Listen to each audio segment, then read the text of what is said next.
Hello and welcome to today's episode of the Hospitable Host podcast with me, your host, Miles Hobson, Head of Marketing here at Hospitable. Our guest today is Marissa Schultz, the founder of Haymaker Marketing, a boutique agency that helps short-term rentals and hospitality businesses punch above their weight class through high-impact social media and strategic branding. Whether you're struggling to get your first direct booking, feeling overwhelmed by Instagram or Pinterest, or just wondering how to make the property stand out in a saturated market, Marissa's here to break it down into actionable steps. Okay, hello Marissa. Thank you so much for joining us today. Hi. How are you doing? I'm doing really good. I live in Colorado in the States, so it's been snowy, but today's warming up. So obviously we're here to talk about social media, right? And social media for short-term rentals more specifically. So we'd love to think about, there's a lot of hosts that maybe rely on just one channel for their short-term rental bookings or almost exclusively one channel. Why is building an independent social media presence no longer optional for a short-term rental business because of this? Well, fees, right? Fees on the platforms that you're using. Yeah, you need another marketing funnel besides just depending on Airbnb and VRBO. Of course, I think all hosts know this. All the ones that I talk to in my business, they all are like, we would love to have less fees. So building multiple marketing funnels for your property is an essential. Any business has to do it. It's not just Airbnb, vacation rentals, STRs, like any business. So yes, I specialize in social media marketing. That's why we're talking. And I think it's a great place to slowly generate leads that eventually lead to bookings. So you have to. Don't you want to own your traffic? That's what I always ask them. I'm like, don't you want to own that? So nice. I love it. Yeah, that makes sense. And you mentioned, it's a slow process of kind of building that, right? It's, you can't do day one's not going to magically turn your business around. You're going to get loads of booking from social media. But thinking about day one, how do you start? Like, what are the things that you start posting to, start establishing your brand identity and start creating this social media presence that hopefully one day is going to be a great source of traffic and bookings for you? Yeah. I don't have a short-term rental, but if I started, these are the few things I would do. I would get on Instagram and Pinterest. Those are my two favorites. And what my agency really focuses on, because I think they give you two different platforms that you need. Yep. And I can go into those why. But I would start there. You need to just start posting your listing photos that you have. Listing photos don't work very well on social media, right? No one really cares about what your kitchen looks like. They do care about what it feels like to have a cup of coffee and walk out onto the porch. That is what they'll care about. But I would start with just getting those accounts and getting them started. If I were you, I mean, I can take photos and videos and my agency can. That's probably the next thing that I would do is either hire someone or I call it a content creation visit. So you build a database of photos and videos of your property so you actually have something to post, because so many hosts are like, I've already posted about the hot tub, so what am I going to post about next? But if you have a database of photos and videos, it makes it so much better. So I would do that. Get on the platforms, do what you can, even if it feels like I don't know what I'm doing. It's better to have your name out there because it takes a while to build. So as long as you can get started, that'll help. And then from there, I would start with some photos and videos so you have something to actually post. Then from there, nice. I do keyword research. But we can. We'll dive into that in a second. That's good. I like that though, and I like the idea of kind of having that bank of images and content, right? Because it can be so difficult if you're doing your social media day by day, and you literally each day have to wake up and think, "What am I going to post today?" Nope. And have to go and create what that is, and that's very tough. It doesn't work. It doesn't work. Pre-planning. Yeah, it's why I require it in my agency. If anyone wants me to run their social media, I require it because every social media manager you've ever heard has had a client that's been like, I have so many photos and videos for you. And it's like 10 blurry photos of something. And that will never work. So if you really only have your listing photos and like 10 blurry videos, you won't post on social media. No STR host will post on social media. You need to have that database to have something to like, oh, I see a trend. And here I have a video of me walking out and then having a cup of coffee. Perfect. Done. Instead of let's start from square zero and like, I guess I got to go to the property today and film this. trend. Yes. Yeah, that makes sense. Yeah. Yeah. And we can touch on keywords in a second. I know you're eager to, clearly. But I'd love to kind of think about, you've already touched on a couple of examples of the kind of things to post, right? I think that, obviously, take Instagram, very, very saturated, right? If I'm scrolling through, I can scroll endlessly, right? The infinite scroll, it's a doom to us all, realistically. Yes. And our short attention spans. What's the kind of content that you see as things that actually make people stop scrolling, right? In a saturated market of short-term rental properties, in a saturated Instagram feed, what's the kind of content that you're seeing, hosts use to make people stop, look, and interact with that content? Yeah, it's storytelling. Here's what doesn't work. And I see hosts too. Can I tell you? Because it'll help you move. Please. Yeah. Guest reviews. They don't care. If I'm being super honest, the only time I post guest reviews is for the host, but I know it won't get any traction. People care about guest reviews once they get to your platform and they want to make sure, but nobody's going to be scrolling on Instagram at 8 p.m. at night being like, oh, I wonder what this review is like. They're going to think, oh my gosh, I want to go here with my friends. Oh my gosh, I want to bring my boyfriend here. Oh, I want to do that. It's not like, oh, it has a great review. Don't do those.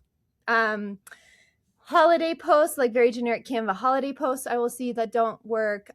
Your listing photos and weird cropped angles don't work. But what does work is those storytelling. So like, who's your ideal guest? What should they be doing at this moment? So I had a property in Florida, and their ideal guest was intergenerational. So they wanted grandparents and kids and grandchildren. So everything that we created in their content creation visit, we was focused on, let's think about grandma hanging out with the grandkids. And then you go from there and tell stories from there. So think about your guests and then tell a story. If you're marketing to couples, then you should be thinking about wine. You should be thinking about cheese. You should be thinking about hot tubs. If you're thinking about intergenerational, then you should be highlighting the toys, not just a photo of the toys. Get a kid in there. Show their hands. Telling the story instead of just like, here's a picture of, I don't know, some puzzles. Show them doing the puzzle. Show the hands, show a cup of coffee like on the table so that you know that there's a parent there. So that already creates an intergenerational feeling. Anyway, I'm getting very passionate. Please stop posting review posts, guys. Great. We want passion. It's great. And like you say, reviews are important, but they have a place, right? It's more on that decision factor, right? Once they're already on your site, they've looked at the dates and things. Now they're just like verifying that it is a good, legit place to stay, right? Yes. It's not really the way to lure them in the first instance. Sure. I look at them all the time after I'm already interested. I want to know, how can I walk places? Where can it go? I always look for that. I solo travel a lot, so I'm looking at that. But that's after I've seen the property. I'm already interested. I already know enough about it to say yes. No one on Instagram, you have to know, is a warm lead. It's a cold lead. So you're going to have to warm them up to the idea of staying with you, especially if you're charging a high rate, which is what every SDR host wants to do. You do have to warm them up. So it might just be a save or a like or a send to a friend to start the conversation, but it doesn't necessarily mean booking. That might come later, hopefully. Yes. That's the hope. Keywords. You mentioned it on the fly. Why are they important? What are keywords are we looking at? Why should we be thinking about that with our marketing? We do know that the internet is a search engine. Yes. I do. You do. We need to. I work in marketing, so I should know that. Yes. Yes. So if you think Google and how Google ranks things, it's basically they're trying to give you the best website for whatever question that you asked is basically what's happening.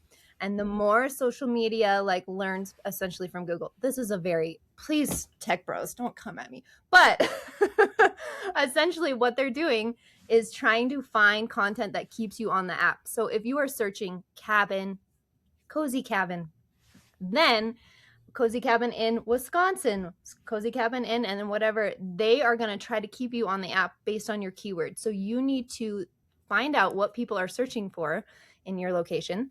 I can tell you some common ones that they're always searching for when I do my research. And then you need to use those in your posts in your captions, and then also in the video itself or the graphic itself. Keywords matter. It's how people are going to find you, unless you run ads or use influencers. But yeah. And what about those common ones then, right? And obviously, it depends on the property. You can't just use the common ones for every kind of property. No. But maybe what are some of the ones that you see time and time again that people are searching? So literally what you can do is Google your property. So like cabin near, I'm in Colorado, so cabin near Telluride. And then you're going to look for those bolded words on Google. Those are all basically essentially your keywords, what people are searching for. It's always luxury cabin always comes up in Telluride. Pet friendly cabin always comes up. No matter what, it could be any property. These always come up. Pet friendly, cabin with pool, cabin with hot tub. They're searching for amenities sometimes. But then sometimes it's totally off base. So sometimes there's an event that is near the property. So that happens once a year. So sometimes it's about that. Sometimes it's about, currently right now, I do social media management for a place it's near a golf course. And there's like golf, like people do a golf bucket list. I never knew about this before, of basically all the golf courses that you can go to. So there was a whole bunch of keywords about that. So if there's something in your property that has a trend, sometimes it's even movie. If a movie or a show is filmed near your property, that can be a part of it. But those are kind of the keywords to start with, but you can start with Google, and I can tell you some other places you can look too. But Google's an easy way because you see those bolded words. But pet friendly, all your amenities, they're always asking for a pool. And then there's always luxury. People are always looking for something higher end as well. Nice. I like that. That's a good tip. And then just thinking about, you kind of touched on this earlier, you're not always going to necessarily get a click through to your website or a booking on every single post, right? It's about kind of getting someone to save it, getting someone to like it. What's the kind of content that you do see or how can we get people moving through to that booking from social media? Should I ask actually more so? What is the kind of stuff that we can post that kind of encourage people to go through to the website without being all the time like, book now, please, kind of thing. Yeah, right. Because no one likes to be sold to, right? Yeah. None of us do. Maybe we do subconsciously, but yes.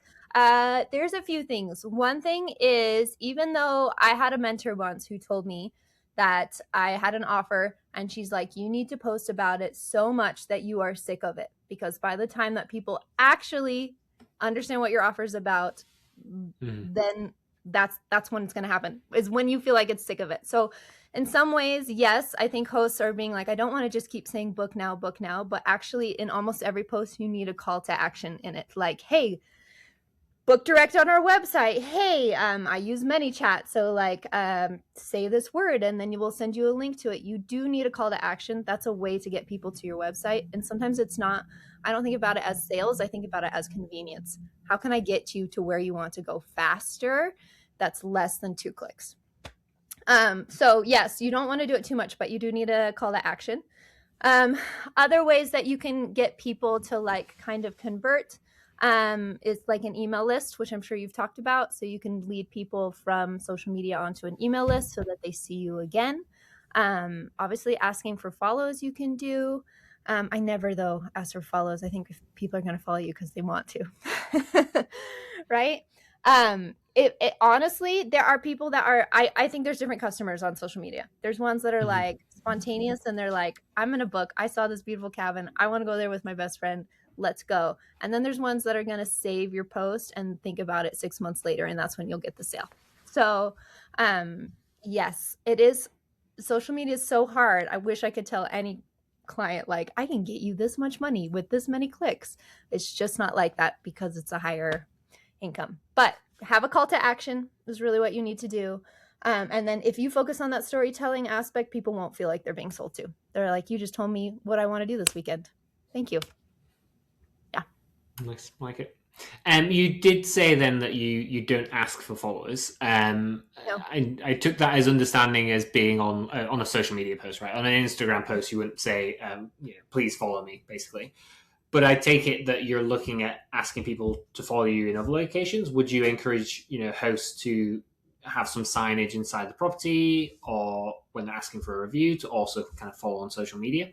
Yeah, absolutely. There should be something in your place that shows that. I am wondering why none of you guys are making your Instagram username the Wi-Fi password or like the Wi-Fi route. Do you know what I'm saying? Absolutely. I don't think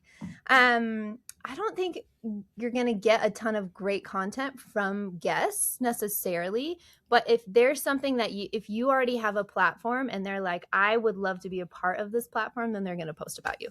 But if it's just some blurry photos, they won't. But yes, please put your Instagram account on there so people can tag you, for goodness sake. Why not?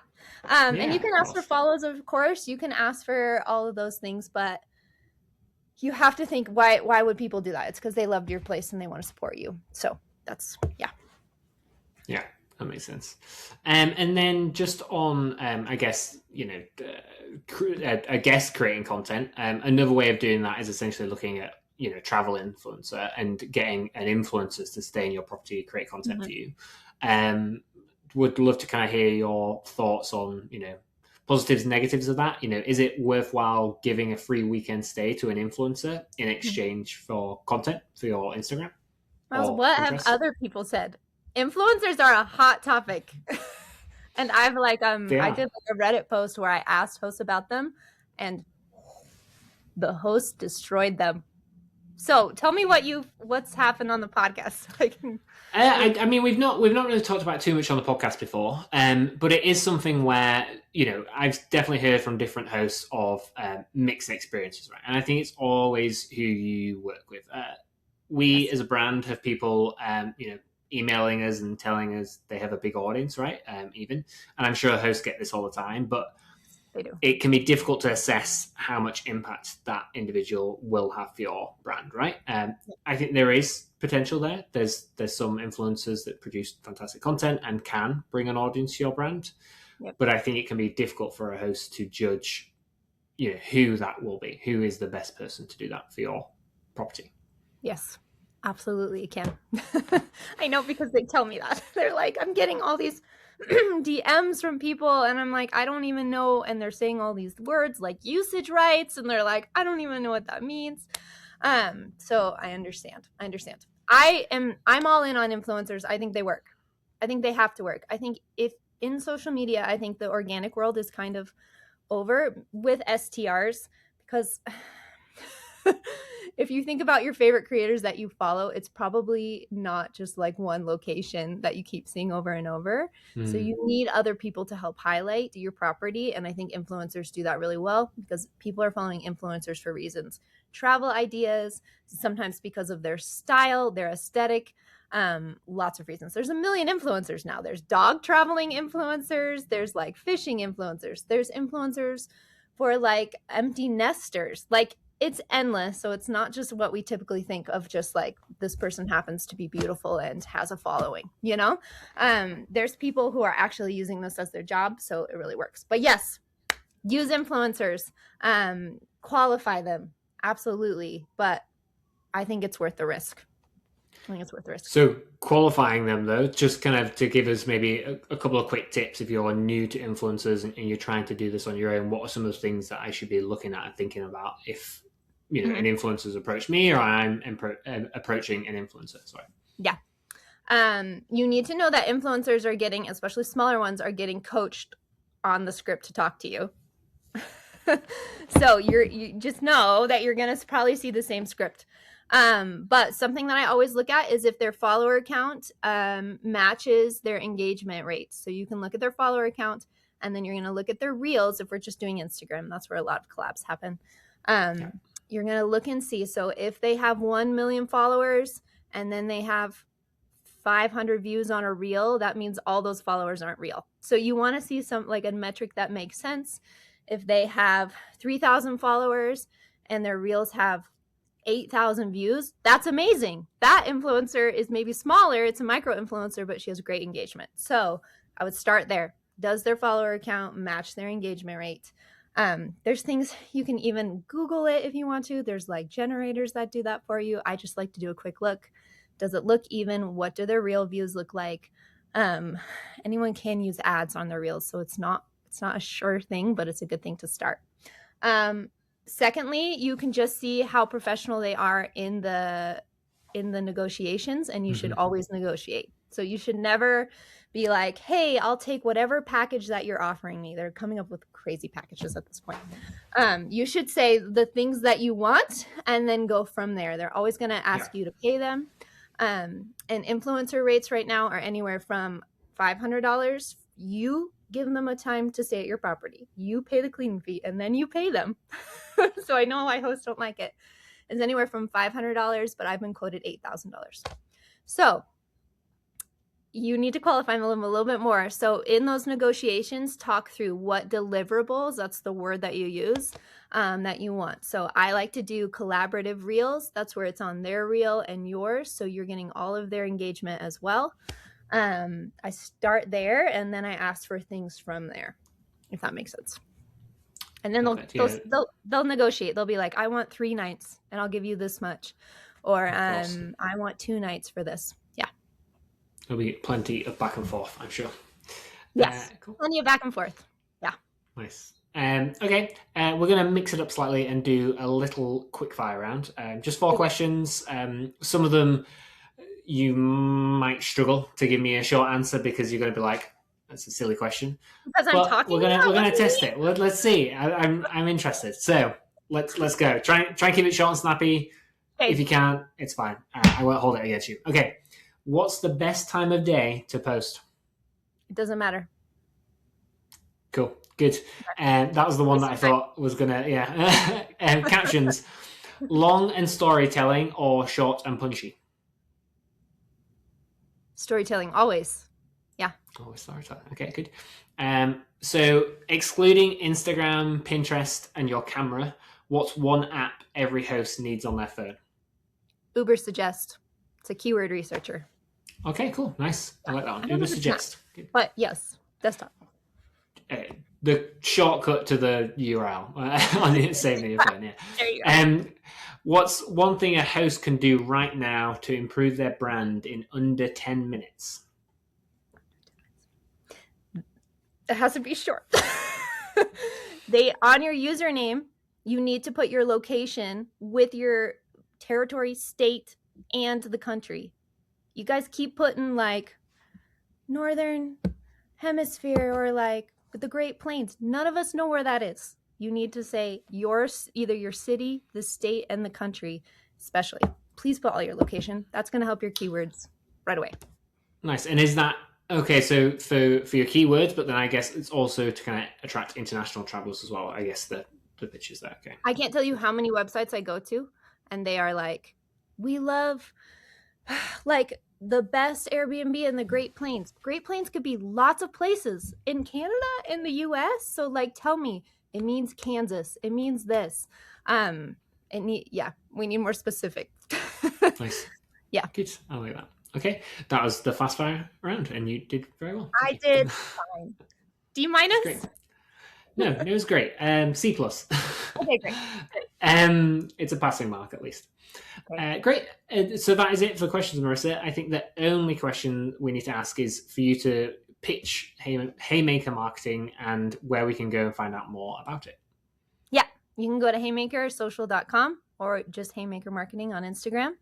If you want some marketing help, including social media management, if you want someone to help you guide with influencers, I do that. Pinterest and Instagram content creation. So if you want me to come to your property, build out photo and video, drone, all the things, just come over. Yes, we can help. So if you're like, I need a one-stop stop, I can't do this all by myself, I'm great. My agency is great for that. Sweet. Amazing. Yeah. Thank you so much, Marissa. Okay. A pleasure. Bye. Thank you so much for listening to today's episode of the Hospitable Host podcast. If you enjoyed today's episode, please don't forget to like, share, and subscribe on your favorite podcast platform, and we'll have a new episode coming soon.